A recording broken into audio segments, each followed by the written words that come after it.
from all, to all, with all, for all, through all. We thank the gods of creation. We thank the ancestors. We thank the forces of nature.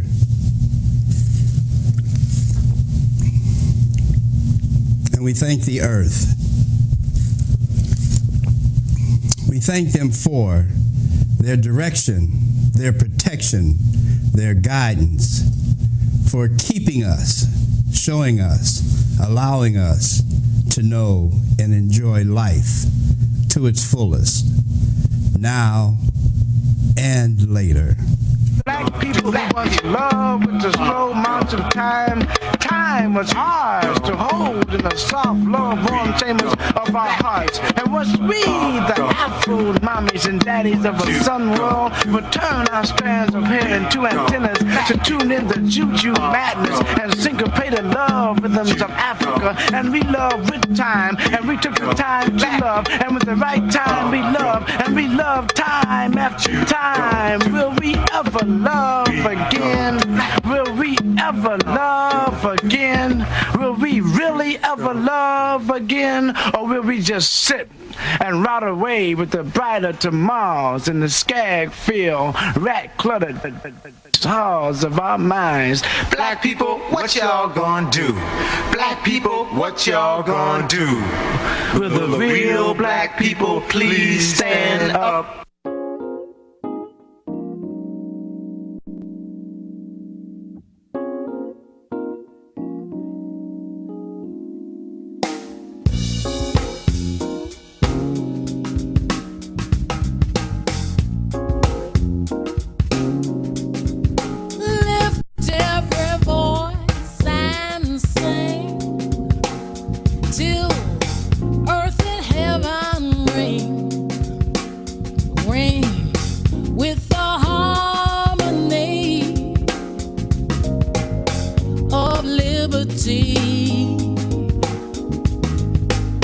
Let our rejoicing rise high as listening skies. Let it resound loud as the rolling sea.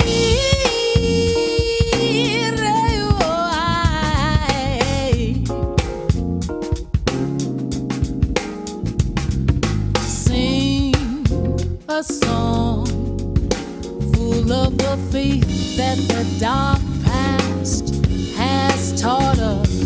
Sing a song full of the hope that the present has brought us, facing the rise.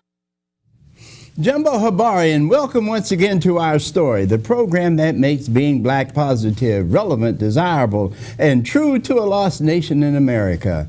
A program that speaks to the historical significance of the original people of the earth. Our Story Network takes pride in setting itself away from other programs that centers on entertainment or rhetorical mumbo-jumbo that misdirects your attention onto other things that causes you to exhaust your resources and renders you brain dead. It is Our Story who talks about commitment to you and your people. It is Our Story that champions the reestablishment of the black genius that once ruled the world. It is Our Story that focuses you in on the rewards of black advocacy, black activism, black involvement, and black power.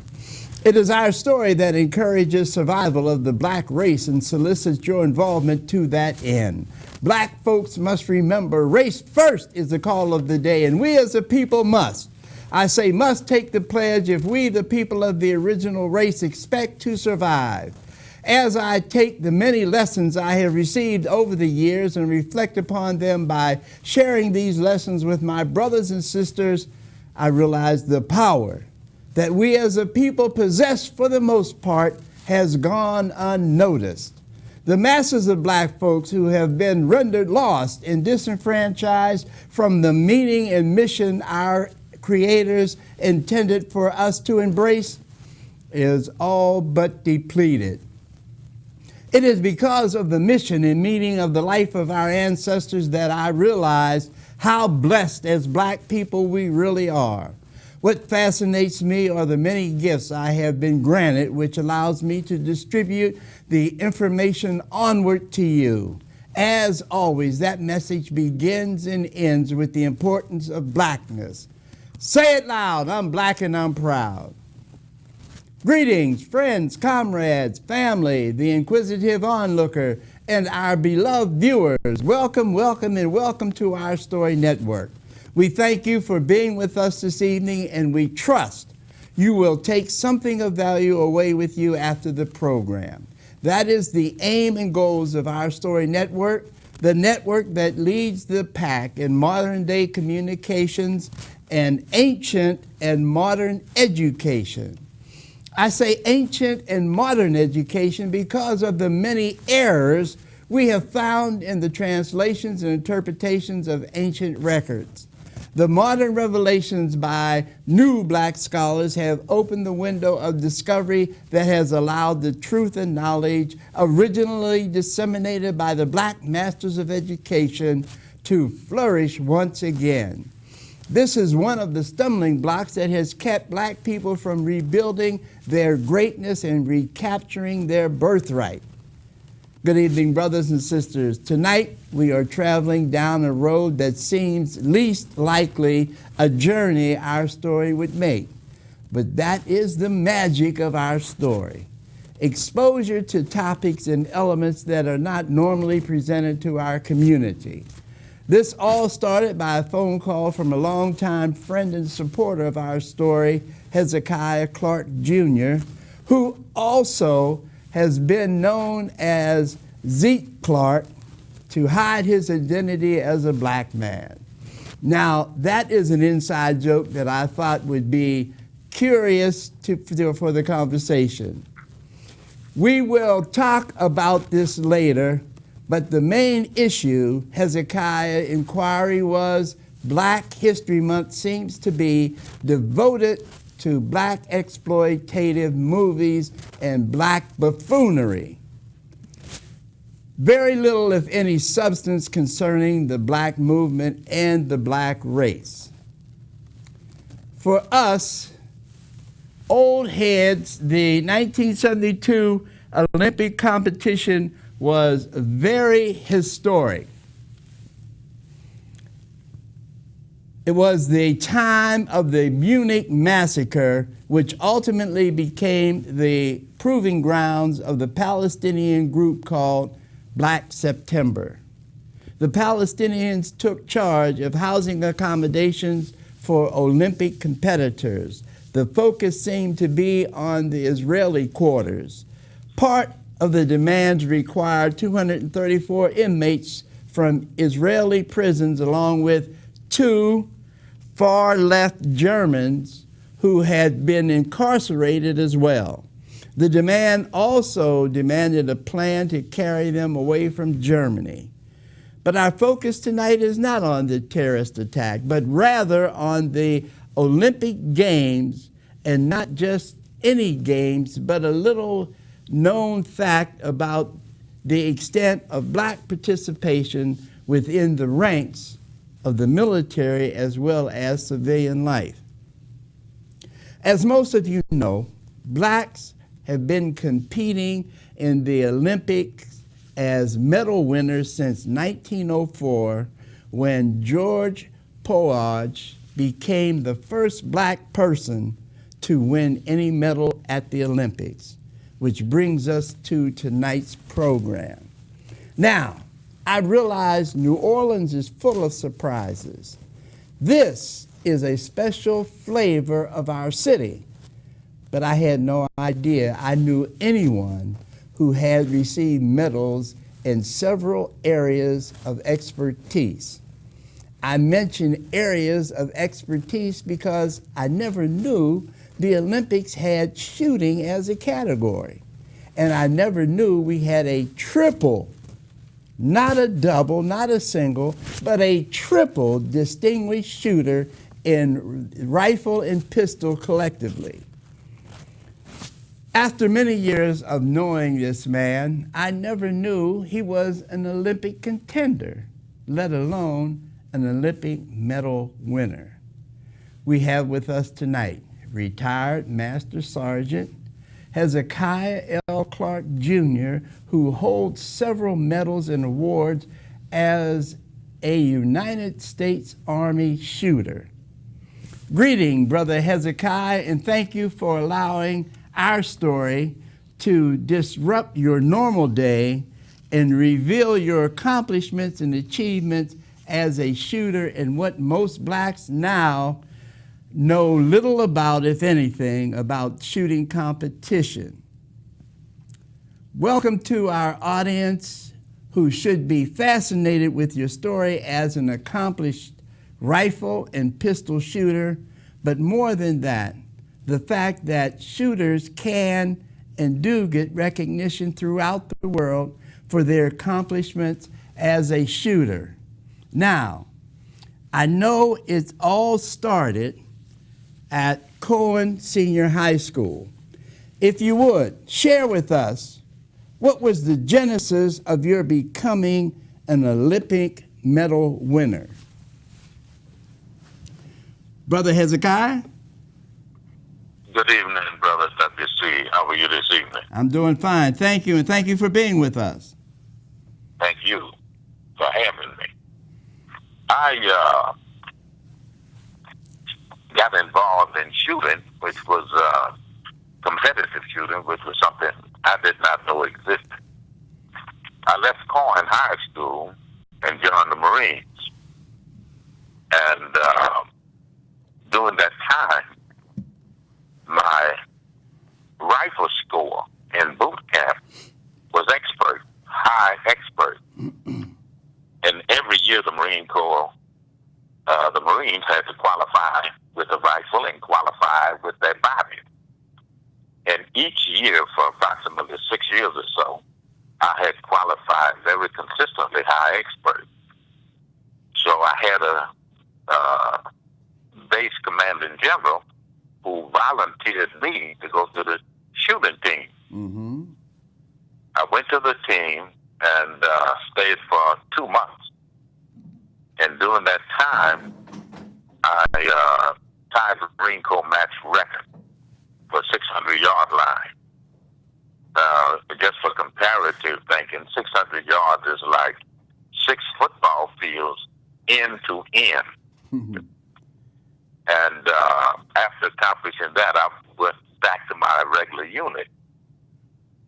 And then I left the Marines after a total of 10 years and went into the Army. And I was volunteered by a base commanding general again to shoot rifle, representing my base. And I decided I liked the way the pistol shooters were living their life. They were shooting in the afternoon. So I decided I'm shooting rifle in the morning. If I can convince the general, I'll shoot pistol in the afternoon. Because I was an Army drill sergeant at that time. And my day started at 4:30 in the morning and lasted until 11:30 at night, 7 days a week. So I was looking at a little bit better schedule. So the general allowed me to do that. I won the base rifle and the base pistol competition. Then I was sent to Fort Meade, Maryland to represent the base in the 1st Army area. And I shot pistol. I didn't shoot rifle there. Hmm. And I won several championships there. And Fort Meade sent me to Fort Benning to the United States Army rifle and pistol team. I should say shooting team because they shoot shotguns, trap, skeet, rifle, and pistol. And that was in 66. When I got there, I just had a lot of fun shooting pistol. I walked in, it looked like the old boys club, so I decided I was going to do something to the best of my ability. So I ended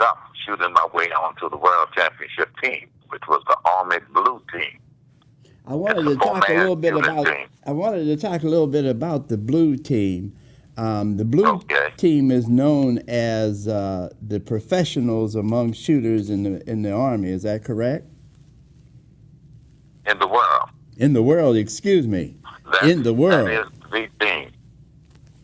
Then, being a part of the blue team, you were able to see quite a few shooters come and go in your days, I'm sure. Yes.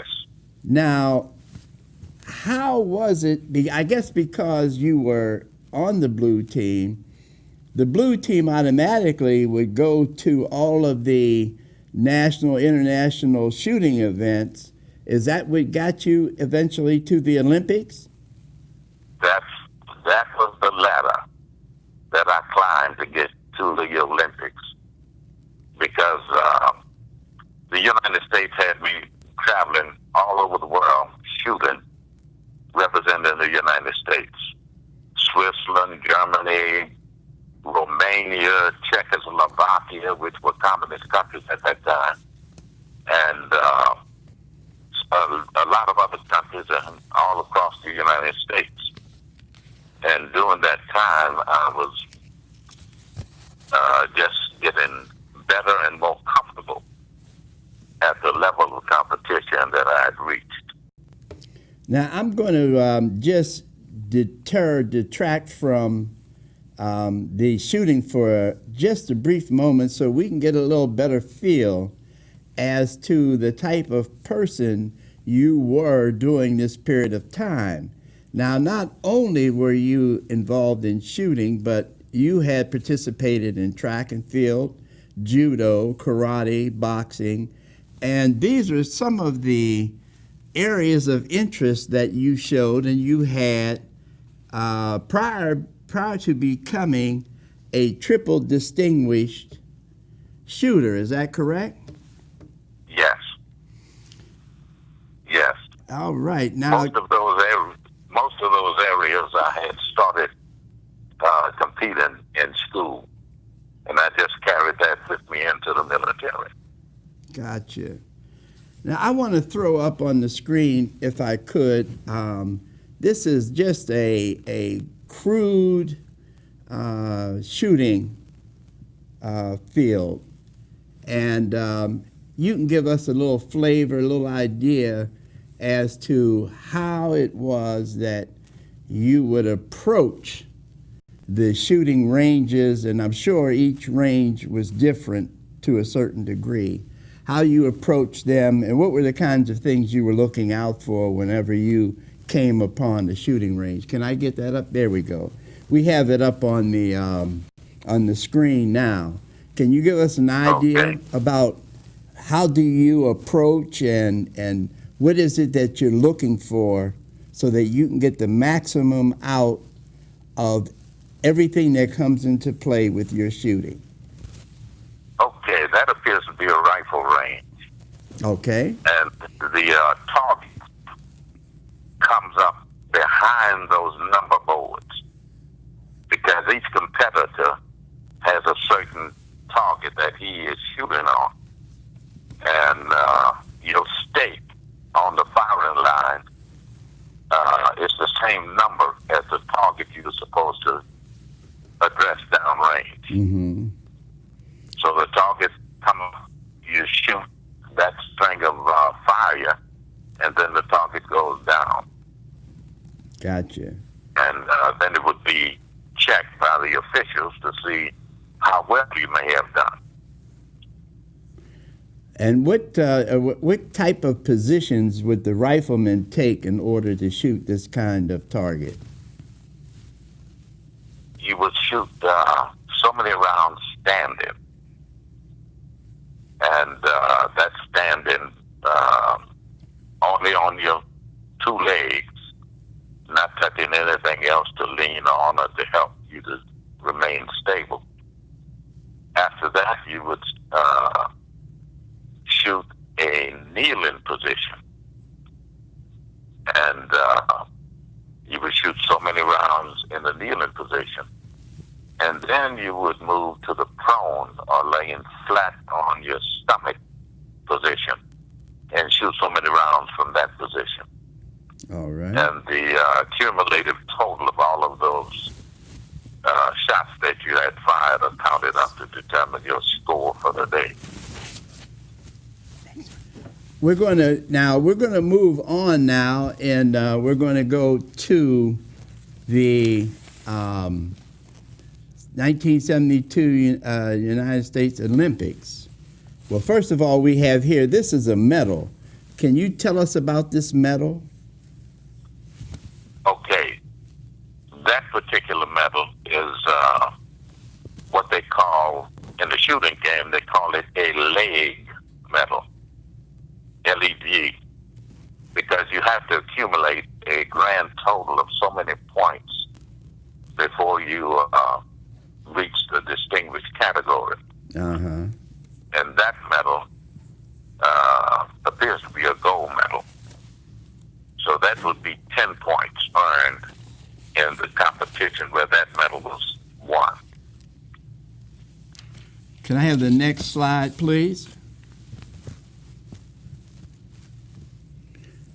Now this is part of a M1, I believe, and I'm not sure whether that's an M1 or M1 carbine, but this is. I'm sorry. Go ahead. That looks like the carbine. Right. What I'm able to see, the magazine and the trigger guard. That looks like what is commonly referred to as the M14. Gotcha. Now, what this was. I think in the early, the 60s and the early 60s and middle 60s, this was popular, wasn't it?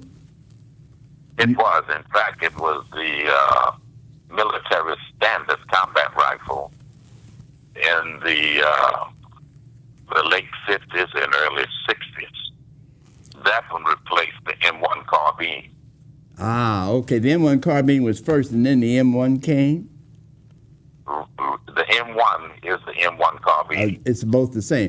And then the M14 replaced that. Correct. Now, on the M14, if you would tell us, because I believe you used the 14 quite a bit, didn't you?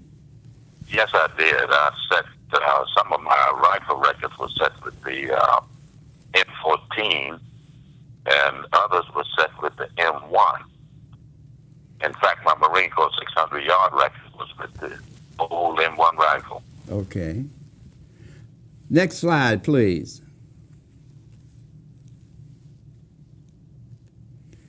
Now, here's a couple of GIs with that M1, I believe it is. I'm sure that looks familiar, doesn't it? Okay. That's the carbine. That's the carbine. All right. That's the carbine.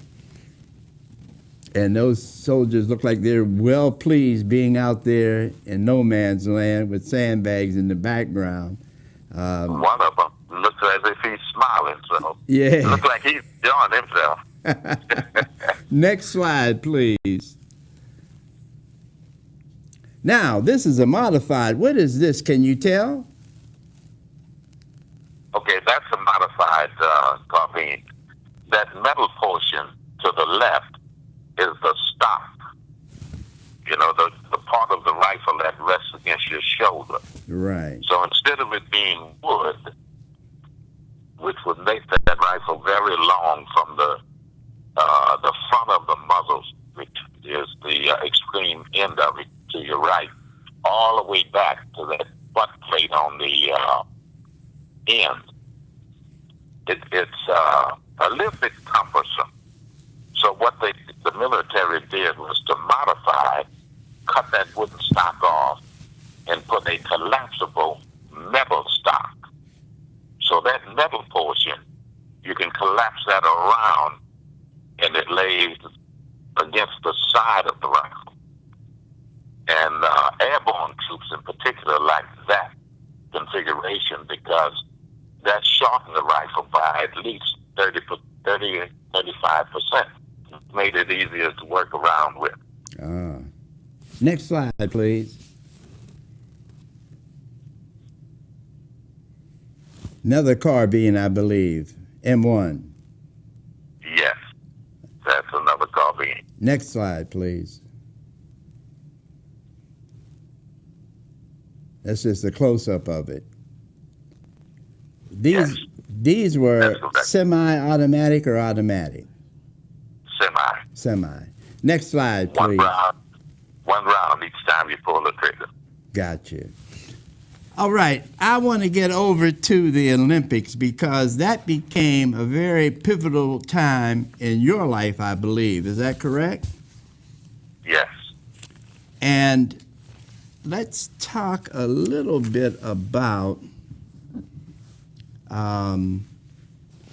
the stats for the Olympics, if we can. If I can get the second slide of the full page, and then we'll go from there on the monitor, please.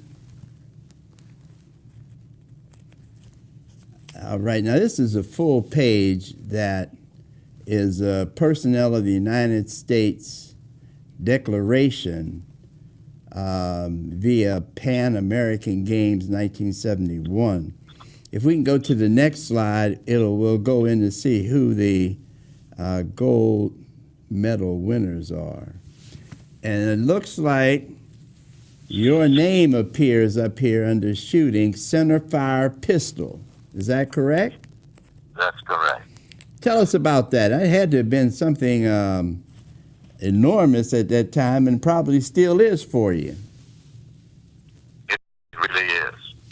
The center fire pistol was either a 38 caliber or 45 caliber. And it was up to the shooter which of those two calibers he would use, because they both were authorized for center fire. And my determination as to which one to use in a particular competition basically was the weather condition.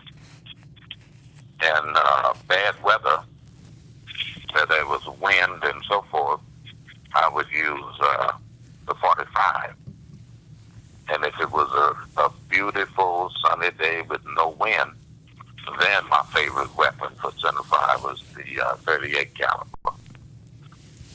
All right, now the 45 pack more power, and that would probably, I guess, give you some corrections for the inclement weather. Is that it? Well, what it was is that if the wind is blowing from left to right or right to left in particular, as opposed to wind blowing from behind me, a 38 caliber bullet is lighter in weight than a 45 caliber bullet. And the wind could affect the flight of the bullet. It would move the bullet a very, very tiny bit. But if your bullet is a tiny bit off, you could pack your bags and go home because your competition day is finished. It's over. So I would use a heavier bullet, the 45 caliber. And just to deviate once again from that, because I think it's extremely important that we let our viewers know, because you really got into some science here and physics as well. But what I was really, I guess, amazed to find out in our discussions earlier was what it was you did to prepare yourself and the type of discipline that you began to create for yourself so that you would be able to be at your best at all times. Tell us about you refraining from a lot of normal beverages that people normally consume, and the kinds of things you did to make sure that you were at your peak at all times. Okay. When I realized that I had a unusual talent for shooting, I decided that I wanted to do the very best that I could do. So I had to put myself physically, mentally, and emotionally in the best condition. So I stopped consuming caffeine. Now, caffeine can be found in chocolate, soda, drinks, and coffee, tea, and so forth. So I stopped drinking and eating any of those items. And I didn't eat or drink any of those for 3 years while I was going around the world in competition. And I tried to get a particular number of hours of sleep for myself. Some people need more than others or less than other people, but I figured out my best sleep time, and that's what I tried to do each and every night. And while in the United States, I did a lot of driving. I would leave Georgia in the morning and have a meeting in Arizona the next day, that type of thing. So in driving, I used to keep my right arm stretched out on the back of the driver's seat, the driver's seat and the passenger front seat, so that my arm, the shoulder joint, and all of the muscles that I used in shooting, the muscles in my the right upper portion of my body in particular, like the arm muscle, shoulder muscles, the muscles in my chest on the right side, and so forth. That's the position your arm has to be in to shoot. So I always kept it stretched out on the back seat while I was driving across country. Plus, I had one of these hand squeezes that you use to strengthen your hands and your fingers. And I would be taking my time, relaxing, slowly squeezing that while my arm was in the same position it would be in if I was shooting. So when I had that 1 pound gun on the end of my arm in my hand there, in the shooting position, all of those muscles were in the position that they were accustomed to being in. And I would sleep at night, most of the night, with my right arm flat laying on my back, right arm flat on the mattress, and pulled over so that my right hand was under my head. That also was keeping those muscles stretched in the position that I needed them to be in while I was shooting. So I did a lot of things just for the sake of trying to perfect my potential for very good shooting results. Very good. Can we get the next slide, please? This is silver medal winner.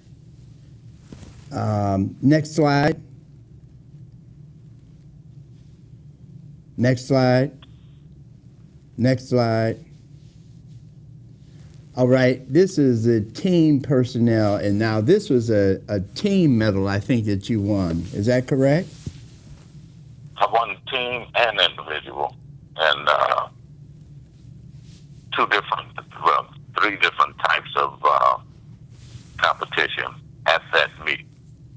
Because you don't just shoot one style of gun or one style of target. You shoot several. So some of my shooting was team and some was individual.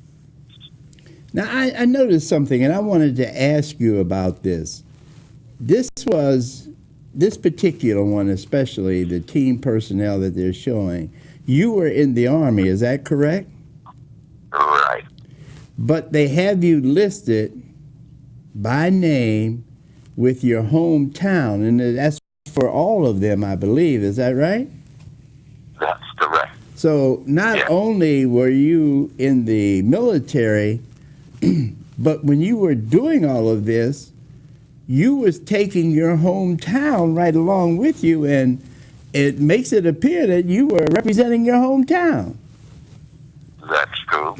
That's true. I was representing my hometown, my state, and my country. Yes, indeed. Because that picture that you had up is the United States shooting team.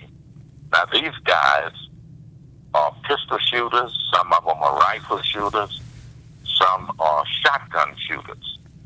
So when you look at the United States shooting team, it's a small team to begin with. And then we are still further segmented in the categories. There's two types of shotgun competition, strap and skeet. And then there's rifle and then pistol. Plus the gun repair personnel are in this picture also. Okay. That's the people that repair your gun if it has a malfunction. Now, how many did you normally carry in a team, personnel that was actually participating and either backup or repair personnel? 6 members. Ah, okay. 4 shooters, 1 coach. And in actuality, the coach had nobody to coach. Everybody on the blue team was world-class shooters, so it was nothing the coach to teach you or coach you on, really. So the coach actually was the number 5 shooter. In case someone... one of the in case one of the 4 of us had a problem, which would prevent us from competing in a particular competition, such as a sudden illness. But then the coach would step in and replace that shooter. All right. And then we would have a delegation chief, and that's the person who had credentials from the United States that he would have to present to officials from whatever country we were shooting in. All right. Next slide, please. Here's what we talked about. I talked about it earlier. Zeke Clark, a sergeant first class in the U.S. Army. Tell us about that, if you would. Well, the first time I saw that, I wasn't a happy camper. I'm sure. Because I have never in my life ever been called Zeke. So I don't know who put the book together, who wrote this article for the United States Olympic Committee, but that person took the liberty of deciding to give me a nickname. Yes. Zeke. Next slide, please. All these years later, I'm still not a happy person when I look at it. I heard that. Next slide, please. Next slide. All right, what do we have? Can we? Okay, well, give me the next slide because I'm barely seeing that. Next slide, please. Next one. Give me the next one of this. All right, this is a roster of triple distinguished shooters. Now, that notation at the top, does that have a meaning? Yes, that category began in 1884. And all persons in the United States of America, regardless of military, civilian personnel, whatever, are maintained on a changing roster as you change your status and category by your competitive performances. And there are,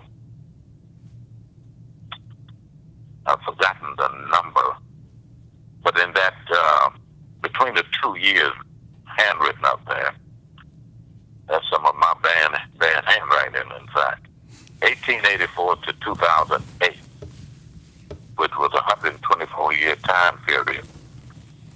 there were only a handful of people who had reached the level of triple distinguished. You had some personnel who were distinguished rifle shooters, others were distinguished pistol,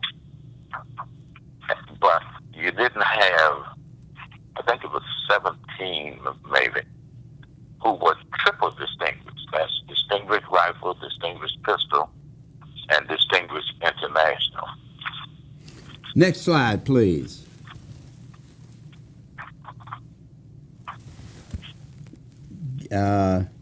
Next slide. I want to get to but I don't think I have this is not, this is what I was looking for, but it's not close enough. So let me grab mine so I can talk briefly about this one. This is the roster of triple distinguished shooters, and in the middle of the page is Hezekiah L. Clark Jr., affiliation is USA, rifle 1970, pistol 1967, and international 1971. Now this has to be a great honor. It is. Very much so. And you're talking Very about much so. in 124 years, I just have one page of distinguished shooters, which is that the entire roster, or is this just one page of them? That's the entire roster. Wow. We're not talking about very many in 124 years, I'm telling you. I mean, that has to be a great honor. There's very, very, very few people that ever make this particular roll call. Right. I think there's 35 people. On 35. here. I say it's 17, but I think there are actually 35. Now, the years that you see is the year that I became distinguished. So in other words, I became distinguished shooter with the pistol in 1967. Yes. And in 1970, I became distinguished with the rifle. In 71, I became distinguished international shooter. Now, this was before you went to the Olympics. Is that correct? Well, no. This was 71, was the Olympics. Okay. Yeah. You see, most people think the Olympics is a one-day event that happens every so many years. But actually, an Olympic season is 3 different major segments of the Olympics. You take, for example, what is all compiled as the 1972 Olympic season encompasses 2 calendar years. The Olympic year or Olympic season is not the same as a calendar year. I got you. Because in the 1972 Olympic category, you had the shooting competition that was conducted in Cali, Colombia in 1971. Then in 1972, you had the Winter Olympics, and that was in Sapporo, Japan. And then the Summer Olympics was in Munich, Germany in 1972. So you have the Pan Am Olympics, Cali, Colombia in 71. The Winter Olympics, and that's all the skiing and snow events and so forth. And the young ladies who do all of the impossible things they do on trapeze and everything, all of that is Winter Olympic sports.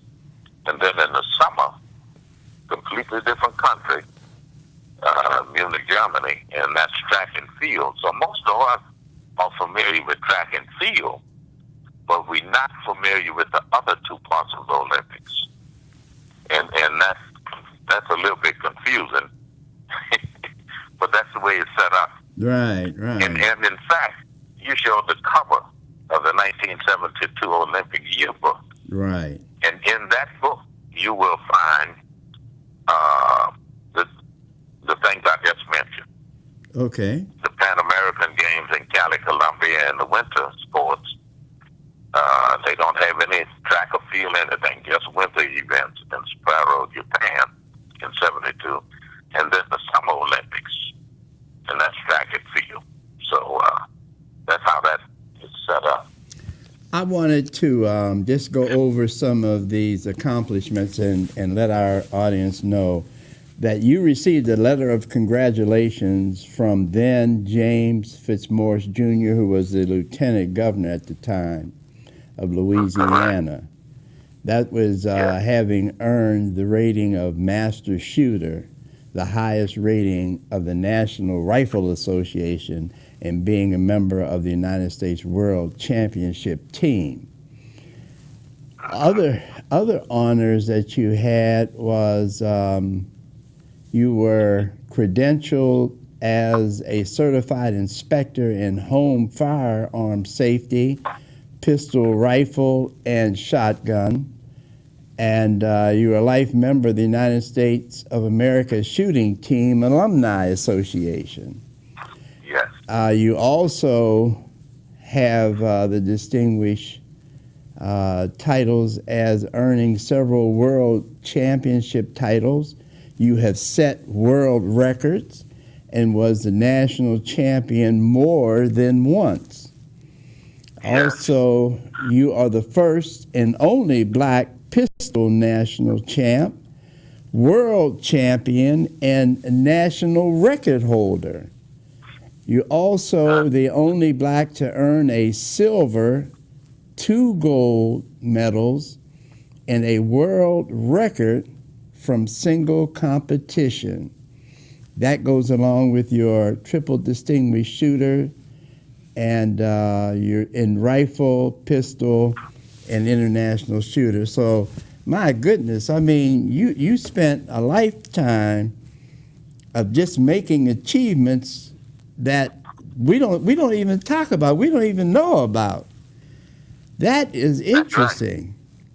That's right. And that's why, not because of me as an individual, but because it's something that is available out there that 99% of people have no knowledge of, no knowledge whatsoever.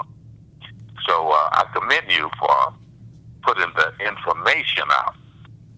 The name is not particularly important, but the information is the thing that our youth need to know exists, because you still don't find any black people in the shooting sports. During the time I was shooting, I didn't even see black people from Africa. And world competition is people from all over the world, every country in the world. But there were no black people from Africa. And today, if you look at the shooting team, United States shooting team, there are still no black faces. My goodness. So our children need to know this is in existence. You're that right. Will be another thing they could aspire to. Well, you know, you conceived and produced a weekly children's program on both the local and cable channels titled Thursday Night Variety Show in Leesville, Louisiana area for some time. So you have always been promoting this particular amount of knowledge so that our other children can know, and unfortunately parents, because we don't know either, that such things exist. That's right. So, I mean, we take our hat off to you for all of your accomplishments, but not only that, but willing and wanting to share this with other blacks so they will be able to have just a little bit more knowledge than they had a day ago. And I commend you for that, and I want to thank you for allowing me to make this presentation because I don't know. I mean, you really surprised me. I have never known, as far as I know, any other Olympic medal winners. I have never known a distinguished shooting expert, and I've been in the military myself. So, to me, that says a whole lot.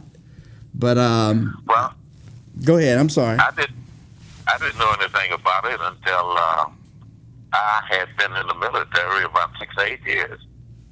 Wow. And it all began because some general decided my performance was worthy of him sending me to the rifle team to prepare for competition.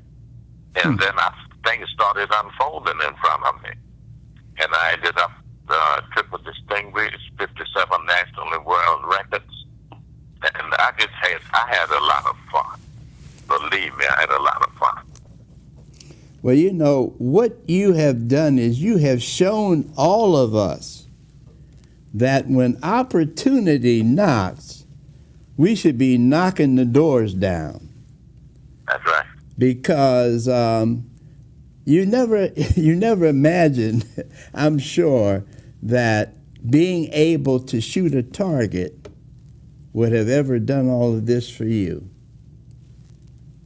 That's right. That took me to places in the world I never would have gotten to otherwise. I would have never gotten in behind the Iron Curtain into communist Romania, or the same for communist Czechoslovakia, except pistol shooting. I would have never gotten probably to Switzerland and some of these other places except shooting. Yes, indeed. Well, I've known you a number of years, and I never knew. I mean, we've had many discussions, and this was never brought up. And then out of the blue, one day we were talking, and this came up. And I'm saying, I've been knowing this man all these years, and we've had all these discussions, and I've never known that I was talking to a celebrity. No, not a celebrity. You're just a person who was sparking it to be in the right place at the right time, and was able to take advantage of opportunity. Well, that's all it is.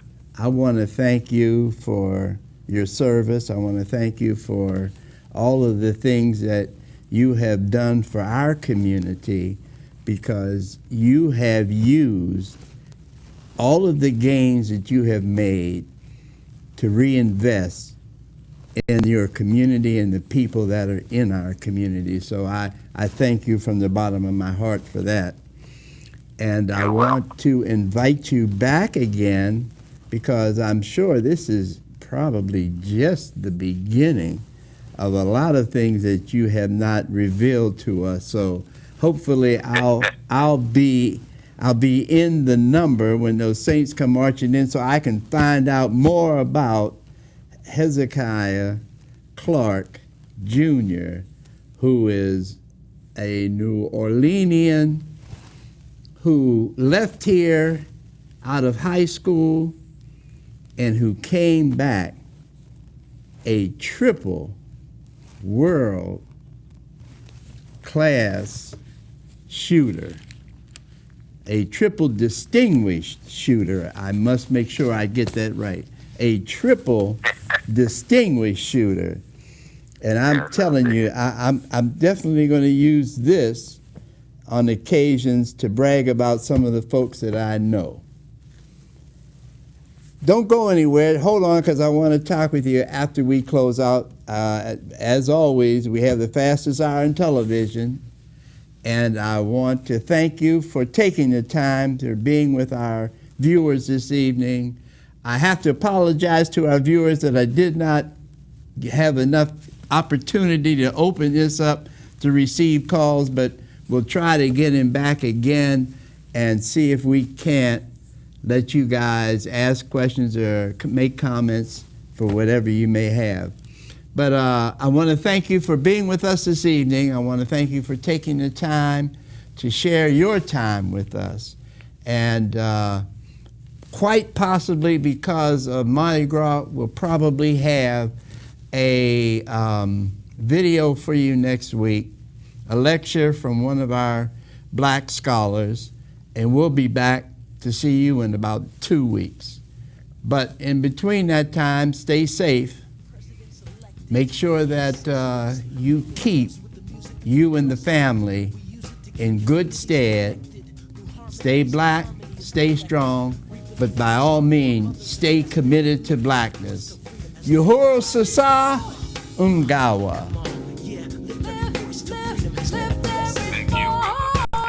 Don't go anywhere. Listen, with every voice to freedom.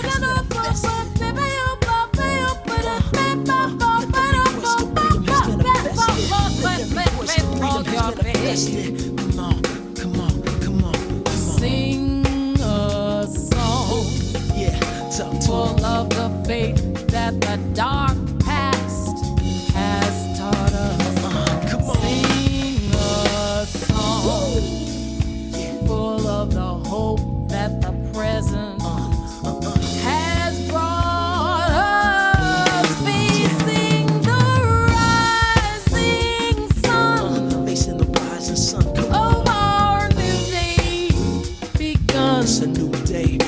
Let us march on Yeah. till victory is Yeah, until victory is won. Come won. Till victory is This is won. victory music. Come on, I hope you feel it.